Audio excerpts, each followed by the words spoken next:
Le timing doit être parfait. Je ne peux pas permettre à ma nervosité de me pousser à commettre une erreur de dernière minute. J'ai passé plus de 6 mois à tout perfectionner, et maintenant je ne peux pas tout gâcher. Appelez-moi Alicia Walker. Je suis sur le point de faire un grand changement dans ma vie, j'ai récemment fêté mes 45 ans. Bill Walker et moi sommes mariés depuis un peu plus de 20 ans. Avant cela, nous avons passé 5 ans à nous fréquenter puis à être fiancés. L'une de nos filles est actuellement étudiante à l'université. Nous avions notre premier rendez-vous il y a 25 ans, ce fameux vendredi soir. Bill devient émotif pour ce genre d'occasion. Il a organisé un repas spécial dans notre restaurant préféré. Mais la plus grande et la plus désastreuse surprise de sa vie est sur le point de survenir. Et pourtant, j'aime encore cet homme. Notre mariage a été idéal pendant les premières années. Je n'avais aucun doute sur le fait que nous serions ensemble pour le reste de nos jours. Oh, nous avons dû partager les responsabilités et travailler dur, surtout après la naissance de notre fille, Elisabeth. Jusqu'à ce qu'Emma atteigne l'âge d'aller à l'école, Bill a insisté pour que j'arrête de travailler. Lorsque je suis revenu dans le monde professionnel, nos principaux objectifs étaient d'épargner pour la retraite et de financer les études supérieures d'Elisabeth. Grâce à l'héritage de nos parents décédés, à des investissements judicieux et à des promotions qui ont augmenté nos revenus, notre épargne a considérablement augmenté. Pendant cette période, Bill a joui de mon soutien total. Malgré nos désaccords sporadiques, nous ne nous sommes jamais querellés sérieusement. Lorsque l'un de nous se sentait particulièrement excité, nous faisions souvent l'amour. Bien que d'autres hommes m'approchent parfois au travail ou lors d'événements sociaux dans la région, je n'ai jamais envisagé de tromper Bill. Ce n'était pas mon désir. À mes yeux, Bill était suffisant. Je dois avouer que j'ai été hypocrite. Même si je condamnais ouvertement l'infidélité, j'adorais entendre les détails croustillants des aventures d'autrui. J'avais entendu parler du syndrome du nid vide qui affectait certaines femmes. On prétendait qu'elles devenaient émotionnellement instables et oscilleraient entre deux extrêmes, celle de la nonne ou celle de la débauchée. On affirmait que leur personnalité pouvait changer du jour au lendemain. Moi, je trouvais cela absurde. Je pensais que l'absence d'enfants à la maison serait une opportunité pour renforcer ma relation avec Bill. Même avant son départ à l'université, Elisabeth menait déjà une vie très indépendante. Elle rentrait rarement avant d'aller se coucher. Nous étions déjà habitués à son autonomie. Je ne concevais pas la nécessité de me préparer à d'importants changements dans ma vie. Peut-être aurais-je dû. Maintenant que j'avais plus de temps pour penser à moi, j'ai commencé à me demander si j'attirais encore les hommes.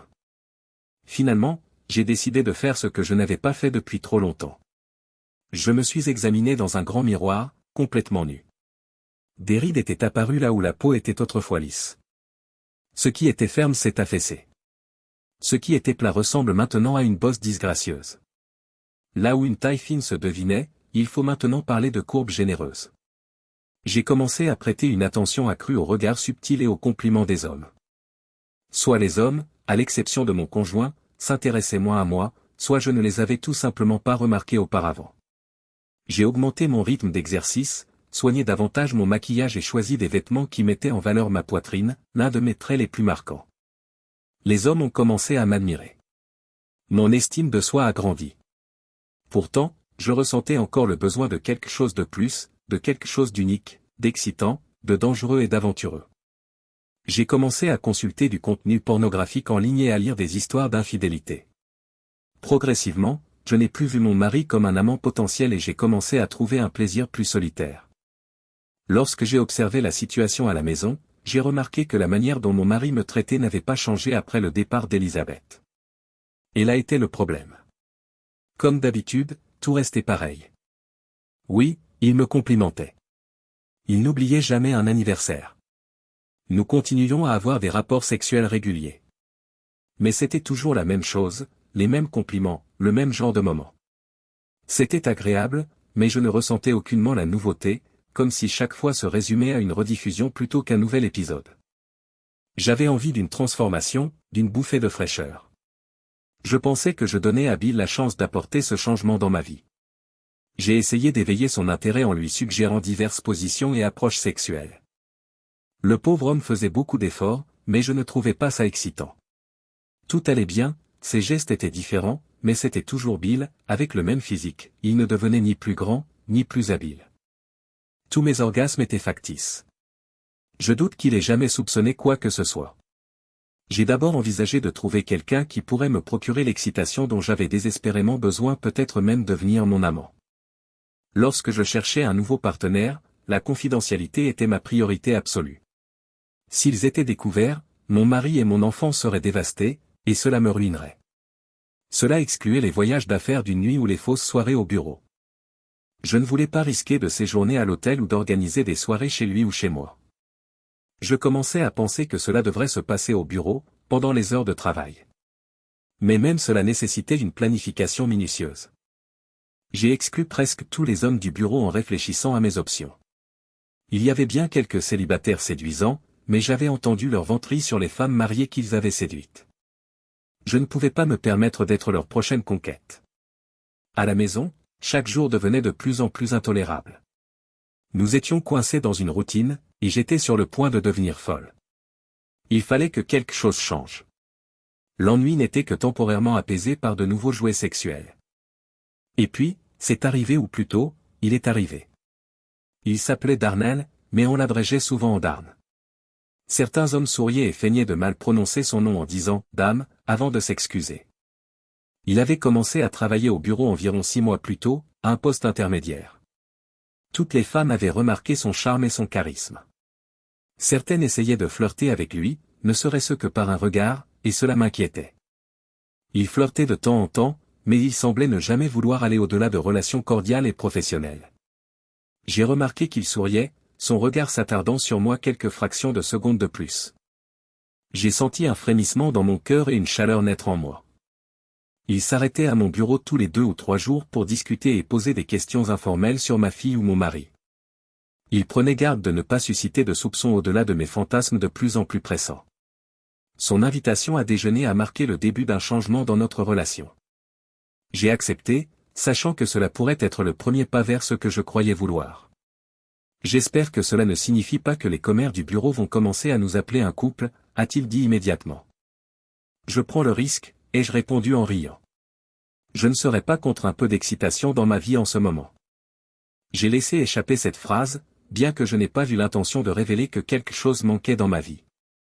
Même si j'avais voulu revenir en arrière, il était trop tard. Nos conversations sont restées brèves et informelles. J'ai appris qu'il n'avait pas eu d'enfant avec sa femme, Marie-Alice, issue d'une famille aisée. Il parlait d'elle avec gentillesse, mais sans affection. Sa famille s'était opposée à leur mariage. Lors de leur dispute, elle lui rappelait souvent qu'elle l'avait épousé contre la volonté de sa famille, suggérant qu'il devrait lui en être reconnaissant. J'ai partagé des anecdotes sur mon enfant, exprimant ma fierté à son égard. J'ai décrit ma relation avec mon mari comme stable, fiable et confortable. Peu à peu, je me suis confié à lui, lui faisant part de mon insatisfaction face à la vie familiale. Finalement, j'ai fait allusion à l'absence d'une intimité satisfaisante avec mon mari, tout en cachant à Darnell mon désir d'avoir des relations sexuelles avec un autre homme. Il a compris par lui-même ce dont j'avais besoin. Il est devenu évident pour Darnell qu'il voulait que nous soyons plus que des collègues de travail cordiaux. En comprenant ce que cela impliquait, j'ai admis à contre-ségur que je partageais le même sentiment. Nous avons été prudents. Nous avons fait un effort concerté pour ne pas nous regarder l'un l'autre avec envie. Il n'y a eu aucun contact physique ni aucun flirt manifeste. Nous pensions que tout le monde considérait que nous n'étions que des amis mariés avec d'autres personnes. J'appelais Ted, un autre homme de notre bureau, mon « mari de bureau », en plaisantant et en disant qu'il devait s'améliorer pour rester mon époux. La distraction semblait fonctionner. Cependant, un jour, alors que nous nous retrouvions seuls dans l'ascenseur, les choses ont réellement dérapé. Darnell a appuyé sur le bouton d'arrêt. J'ai tout de suite compris ce qu'il voulait faire. J'ai répondu avec empressement, et il m'a embrassé passionnément. Nous avons rapidement fait courir nos mains sur nos corps respectifs. Dans les moments qui ont suivi, nous avons tout oublié, sauf la joie d'être ensemble. Même lorsque Darren a finalement libéré le bouton et que l'ascenseur a repris sa progression, je n'ai pas eu envie de reculer. Il faut qu'on parle, a-t-il dit simplement. J'ai acquiescé, priant pour que mon excitation ne se manifeste pas avant que j'atteigne la salle de bain. Ce jour-là, je n'ai pu me concentrer sur rien d'autre que sur notre trajet dans cet ascenseur. Un léger sentiment de honte persistait, mais il était éclipsé par le désir d'en savoir plus. Plus tard, Darren m'a appelé pour me suggérer de dire à mon mari que je devais rester au travail un peu plus tard que d'habitude. Je me demandais s'il avait l'intention de continuer notre rendez-vous ce soir-là. Je l'espérais. Lorsqu'il est arrivé à mon bureau, il m'a tout de suite dit qu'il fallait faire vite, car il n'était pas habituel de rester plus tard. Il n'a pas essayé de se rapprocher physiquement. Nous avons parlé. Nous étions tombés d'accord, nous voulions une relation intime, mais nous devions être très prudents. Une fois rentrés chez nous, nous avons commencé à réfléchir à la façon de poursuivre cette relation en toute sécurité. D'après ce que j'ai lu, les femmes qui trompent leur mari prétendent souvent que leur mariage n'en est pas affecté puisque leur mari continue de satisfaire leurs besoins intimes. Ce qu'elles ne réalisent pas, c'est qu'elles trompent également leur conjoint en dehors de la chambre à coucher. Sans le vouloir, j'ai commencé à voir Bill sous un autre jour. Il est possible que, inconsciemment, j'ai cherché ses défauts pour éviter de me sentir coupable de ma relation avec Darren. Depuis l'incident dans l'ascenseur, je pensais presque constamment à Darren. Les comportements de Bill à la maison, que j'avais auparavant jugés comme de petites contrariétés, étaient devenus des sources de tension. J'ai exprimé davantage mes inquiétudes. Alors qu'avant je demandais à Bill d'accomplir des tâches en sachant qu'il finirait par les faire, maintenant je le harcelais s'il ne les terminait pas rapidement. Je devenais une épouse acariâtre. Pendant ce temps, Darren avait trouvé une solution pour nos rencontres. Il avait loué un petit espace vacant à l'étage au-dessus d'une autre dans l'immeuble de bureau. Lorsque je lui ai demandé comment il pouvait se le permettre, il m'a répondu, « C'est l'un des avantages d'avoir une femme riche. » Je n'ai rien trouvé à redire. Le principal meuble que nous avons acquis était un grand canapé avec une housse facile à enlever. Nous l'avons inauguré sans attendre. Le sexe avec Darren était encore plus excitant que je ne l'avais imaginé. Il était plus gratifiant qu'avec Bill, et je ressentais du plaisir souvent et facilement. Dans notre euphorie, nous avons tous deux prononcé le mot « elle ». En réalité, nous parlions probablement de luxure plutôt que d'amour. Pendant les pauses, nous quittions notre travail à des moments différents lorsque nous avions besoin de nous revoir. L'un prenait l'ascenseur, l'autre, les escaliers. On ne nous voyait jamais entrer ou sortir ensemble de notre refuge. Nous nous retrouvions à des heures et des jours étranges pour nos rendez-vous. Parfois, pour réduire le risque d'être découverts, nous nous privions de nous voir pendant quelques jours. Nous anticipions tous les scénarios où nos conjoints pourraient nous surprendre. Que ce soit chez moi ou au bureau, nous restions vigilants contre d'éventuelles caméras ou dispositifs d'enregistrement. Nous ne nous envoyions jamais de messages ou de courriels. Nous n'utilisions que les téléphones spéciaux que Darren nous avait offerts pour communiquer. Nous devions dire à nos époux que ces téléphones n'étaient destinés qu'à des usages professionnels s'ils les remarquaient. Nous avons choisi des mots de passe complexes, sans lien avec nos vies familiales. Nous pensions avoir tout prévu. Mon désir de passer tout mon temps avec Darren grandissait à mesure que notre complicité s'approfondissait. Bill ne m'offrait plus les mêmes sensations que Darren, mais je l'aimais encore. Bill me rappelait une vieille paire de pantoufles confortables dont je refusais de me séparer. Mais j'avais besoin de Darren comme d'une nouvelle paire de chaussures coûteuses. C'est Darren qui, le premier, a suggéré que nous vivions ensemble de manière permanente. Nous avons travaillé ensemble pour élaborer un plan. Nous avons discrètement parlé à nos époux d'une connaissance dont le partenaire était décédé de manière inattendue. Même avec un testament, le conjoint survivant ne pouvait pas accéder immédiatement au fonds bloqué du défunt. Le conjoint survivant a dû contracter un prêt jusqu'à ce que la succession soit réglée, et la procédure judiciaire a duré plus de 6 mois. Nous avons souligné que si les comptes bancaires avaient été détenus conjointement, cette situation aurait pu être évitée. Marie-Alice a accepté car elle voulait montrer à Darnell qu'elle ne le prenait pas pour un chercheur d'or, contrairement à ce que pensait sa famille. Nous avons chacun ajouté le nom de l'autre à nos comptes existants lorsque Bill a compris l'allusion. En réalité, c'est lui qui a eu l'idée de s'assurer que nos deux noms figuraient sur le coffre-fort contenant les pièces d'or, les bons d'épargne et les bijoux anciens. Je l'ai remercié après l'une de nos meilleures nuits ensemble depuis longtemps. Je pensais que c'était Darnell qui m'occupait l'esprit, mais peut-être était-ce le corps de Bill. Ce n'est qu'après la visite d'Elizabeth que j'ai réalisé à quel point j'avais traité Bill différemment. L'avoir a apporté un peu de bonheur à Bill et à moi. Nous avons ri tous les trois en évoquant des anecdotes de son enfance. J'ai eu l'impression de remonter le temps. Elle m'a prise à part et m'a dit que son père avait mentionné mes récents sauts d'humeur et qu'il ne comprenait pas leurs raisons. Lise a remarqué que j'avais l'air d'aller mieux pendant cette visite. Je lui ai dit que probablement un problème subsistait et qu'elle avait raison. J'ai admis que je me sentais déprimé ces derniers temps et laissé entendre que cela pourrait être lié au début de la ménopause. Notre mariage est plus fort que jamais, lui ai-je assuré.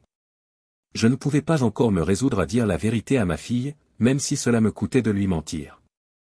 Plus tard, lorsque j'ai eu l'occasion de parler à Darnell, je lui ai dit que je sentais que Bill commençait à s'inquiéter pour moi. Je lui ai expliqué que je pensais que nous devrions nous rencontrer plus tôt que prévu. Bill et Marie-Alice ont été traités injustement par ce que nous avions planifié, mais puisque nous trichions déjà, pourquoi pas? Ensemble, nous avions l'intention de prendre autant d'argent que possible et de disparaître. Il ne souffrirait pas autant qu'il l'aurait fait.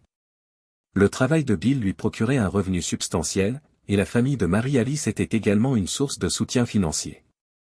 Aucun d'entre eux ne serait confronté à de véritables difficultés à long terme. Darnell ne voyait aucun inconvénient à prendre l'argent de la famille de Marie-Alice, car il ne l'appréciait pas. J'ai concocté une excuse ridicule pour priver mon mari de la vue. Je me suis convaincu que malgré mes efforts, je n'avais pas réussi à le changer. Je ne voulais pas trop m'attarder là-dessus. Je me suis concentré sur l'idée de m'échapper avec mon partenaire, de faire ce que nous voulions, où nous voulions, quand nous voulions. Il était temps d'arrêter de remuer le passé. L'heure approchait. Pour m'assurer que Bill avait bien réservé une table pour 18 heures, j'ai appelé le restaurant. Notre bouteille de vin préférée était déjà au frais, et il avait bien réservé. Bill m'avait dit qu'il me rejoindrait au travail, mais qu'il devrait rester un peu plus tard. Je suis arrivé à notre banque vers 15h30 et j'ai abordé une jeune femme au guichet.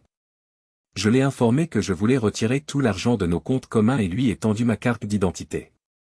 Une expression perplexe est apparue sur son visage alors qu'elle consultait les comptes. Il me semble qu'il y a une certaine confusion entre vous et votre conjoint, m'a-t-elle dit. Il a déjà retiré la quasi-totalité de l'argent plus tôt dans la journée. Nous avons souvent l'habitude de demander pourquoi quelqu'un retire une somme aussi importante dans le cadre de notre service à la clientèle. D'après le dossier, votre mari a indiqué qu'il souhaitait gérer ses finances en liquide pendant un certain temps, car il craignait un éventuel krach boursier. Le caissier lui avait assuré que l'argent était en sécurité, mais il a refusé de le croire. Et le coffre-fort, lui ai-je demandé. Je ne travaille pas dans ce service, a-t-elle répondu, mais il est possible qu'il y ait placé l'argent. Voyez-vous l'homme en veste marron près de l'ascenseur? Il peut vous aider. Avez-vous la clé de votre coffre sur vous? Oui, je l'ai, ai-je répondu. Lorsque je me suis approché de l'homme, il m'a demandé de signer le registre. Pendant que je signais, j'ai remarqué la signature de Bill quelques noms avant la mienne. Soit il avait déjà vidé le coffre, soit il y avait déposé de l'argent, ce qui m'étonnait. Tandis que nous descendions les escaliers, l'employé a ouvert la porte de la chambre forte. Je tremblais de peur à l'idée de ce que je pourrais y trouver, et l'angoisse m'envahissait. Je suis resté seul pour ouvrir notre boîte une fois qu'elle a été posée sur la table. Mon cœur s'est serré. Il était vide, à l'exception d'une lettre. Si tu lis ceci, Alicia, tu sais maintenant que j'ai pris notre argent. À l'heure qu'il est, Darnell doit découvrir la même chose. Marie-Alice et moi avons commencé à envisager nos options en apprenant ce que vous et Darnell prépariez. Nous avons songé au divorce, mais avons finalement décidé que votre plan était meilleur, prendre l'argent et disparaître. Vous et Darnell avez admirablement dissimulé votre relation. Si vous cherchez quelqu'un à blâmer, accusez le télévendeur qui a appelé votre deuxième téléphone portable alors que vous étiez dans une autre pièce, ce qui nous a permis de le découvrir. Vous sembliez avoir désactivé la sonnerie, mais pas les vibrations. Lorsque j'ai récupéré le téléphone en question dans votre sac à main, c'était un télévendeur qui appelait. Au début, je n'y ai pas prêté attention, mais ma curiosité a fini par l'emporter. À quoi bon un deuxième téléphone? Il existait plusieurs explications crédibles, mais mon esprit s'est immédiatement tourné vers la pire des hypothèses, une liaison. Même s'il y avait d'autres indices d'infidélité, je n'ai pas révélé que j'avais commencé à te soupçonner, même si cette idée semblait expliquer ton comportement récent. Te souviens-tu que je perdais sans cesse mes stylos et que j'ai acheté une boîte de stylos à billes? J'en ai donné 2 à Marie-Alice, et j'ai placé les autres stratégiquement à différents endroits dans la maison pour être sûr de ne jamais en manquer. Chaque stylo était équipé d'un micro qui enregistrait automatiquement toutes les conversations et les envoyait directement sur mon ordinateur. Je me suis assuré qu'il y en avait toujours un dans votre sac à main. En quelques jours, nous avons reconstitué toute l'histoire. Marie-Alice et moi sommes tombées amoureuses et nous sommes mutuellement soutenus pour panser nos cœurs brisés pendant que nous complotions ensemble. Ce qui avait commencé comme une vengeance sexuelle s'est transformé en quelque chose de bien plus profond. L'idée d'emmener un nouveau partenaire captivant pour une escapade romantique? Cette idée nous a été directement inspirée par vos actes, mais elle a parfaitement fonctionné pour nous, surtout lorsque vous pensiez tous deux que nous ne poserions pas de questions. Liz saura ce qui se passe dans quelques jours, car je lui ai fait parvenir ma version des événements. Je lui ai promis de financer le reste de son éducation. Dès qu'elle apprendra la nouvelle, j'imagine qu'elle voudra vous parler, toi et Darnell. Marie-Alice et moi observerons vos réactions tout en parcourant le monde ensemble. Considérant que votre patron a été informé de vos réunions pendant les heures de travail, je doute que vous ayez les moyens de voyager à l'avenir. Si jamais vous ne pouvez pas nous rejoindre, nous vous enverrons des cartes postales. Par ailleurs, Marie-Alice et moi avons récemment annulé votre billet d'avion. Je ne pense pas que vous souhaitiez voyager à l'étranger sans argent liquide ni carte de crédit. À l'école primaire, j'avais un surnom que j'ai toujours partagé avec Marie-Alice, mais jamais avec toi. Après avoir joué une grenouille dans une pièce de théâtre, on a commencé à m'appeler Crapaud. Ce détail m'a inspiré une autre façon de dire au revoir à quelqu'un de proche, à l'image de la chanson de Simon et Garfunkel. C'est ainsi que je décrirais ce que nous sommes en train de faire. Take it on the road, Todd, prends la route, Crapaud. Je doute que cela vous amuse, toi ou Darnell. C'est dommage, mais avouez que cela nous diverte. Je suppose que je devrais exprimer ma gratitude pour notre merveilleuse fille et presque 2 décennies de mariage. Il est difficile de rester courtois après avoir appris la vérité sur vos sentiments à mon égard en tant qu'amant et mari, ainsi que sur ce que vous aviez prévu de me faire. J'espère que le temps passé avec Darnell en valait la peine, au moins. Vous le retrouverez peut-être, même si moi, je préfère Marie-Alice. Adieu, de la part de Bill et Marie-Alice.